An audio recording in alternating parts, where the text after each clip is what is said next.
A journey that could take up to 3 weeks, covered in under 2. The ASEAN Express trains, a cargo rail service connecting Malaysia to Thailand, Laos and China, have made their inaugural trips both ways, arriving at their respective destinations this week. There's Selangor in Malaysia and Chongqing in China.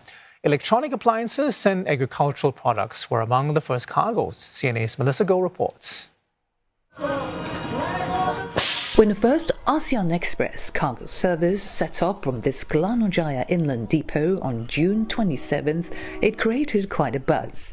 It's seen as the first pan-Asian rail service connecting Malaysia, Thailand, Laos and China.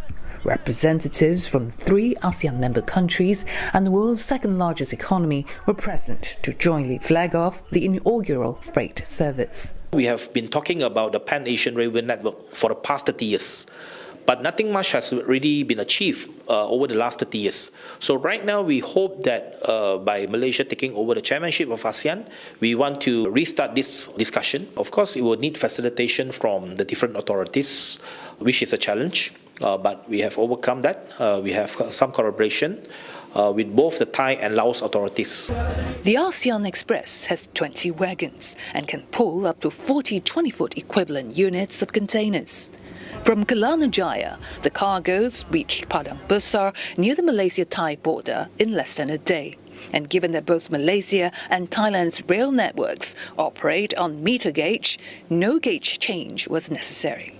At the Thai-Laos border, the containers had to be shifted one by one to a different set of wagons on another track because the Laos network, just like China Railway, operates on a standard gauge, which is different from Thailand and Malaysia. From Laos, the ASEAN Express travelled to Kunming in China before arriving at its final destination of Chongqing. Railway experts have hailed the inaugural freight service from Malaysia to China as historic. This is a good start, even though it is small, but it can grow. It is something that the country can grow and dominate the transportation sector, to all these countries. I think Malaysia should take the lead in this. It's an opportunity, it's a good opportunity. And if you can convince the industry that you can deliver fast, efficient, cheap, and yet the integrity of your goods are assured, they will go for it. The Malaysian railway company KTMB intends to run 2 services per week. But we are looking forward for weekly, daily services between these 2 cities, between Kuala Lumpur or Kelana Jaya here to Chongqing.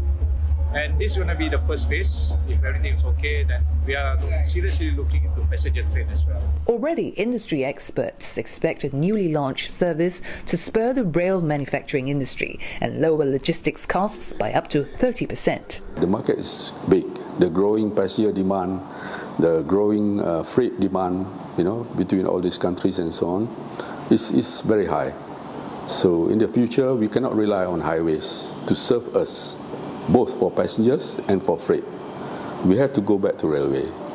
The new freight service will not only improve regional logistics and rail connectivity, but also open up a new market and provide more cost savings to local businesses and people.